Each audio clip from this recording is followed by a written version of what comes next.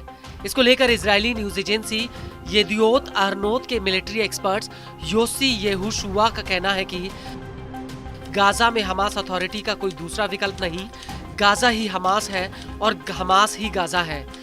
ऐसे में इस समस्या के हल के अभाव में डोनाल्ड ट्रंप की गाजा को लेकर स्वैच्छिक निकासी की योजना पर जरूर विचार किया जाना चाहिए। यूसी का कहना है कि गाजा के बाद वेस्ट बैंक में जिस तरह से हालात बन गए हैं, वो आने वाले वक्त में इजराइल के लिए सबसे बड़ा खतरा है। यूसी के मुताबिक तुलकारम कफारूना से सिर्फ 1 मीटर की दूरी पर है। उन्होंने यहाँ पर जेनिन बटालियन और तुलकारम बटालियन की तरह बटालियन संगठित की हैं। हम सुबह के हमलों के सायरन में उठते हैं, जो 3 किलोमीटर से कम की दूरी पर करीब 3 से 4 घंटे तक बजते रहते हैं। ऐसे में वेस्ट बैंक से 7 अक्टूबर 2023 जैसे हमले की संभावना मूर्त रूप ले रही है।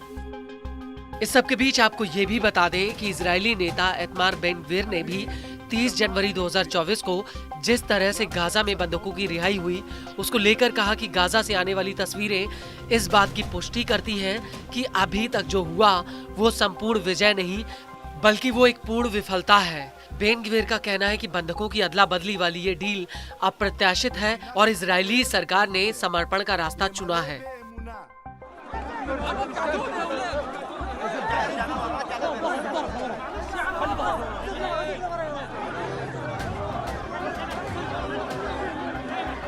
आपको बता दें कि बेन गवीर इकलौते नेता नहीं हैं जिन्होंने इस डील के खिलाफ मोर्चा खोल दिया, बल्कि इजराइल के वित्त मंत्री बेजालेल स्मोट्रिच ने भी गाजा में बंधकों की रिहाई को लेकर कहा है कि हम इस बात को लेकर चिंतित हैं कि बंधकों की वापसी पर हमारी खुशी के बावजूद हम इस सौदे के लिए चुकाई जाने वाली भारी कीमत को लेकर चिंतित हैं।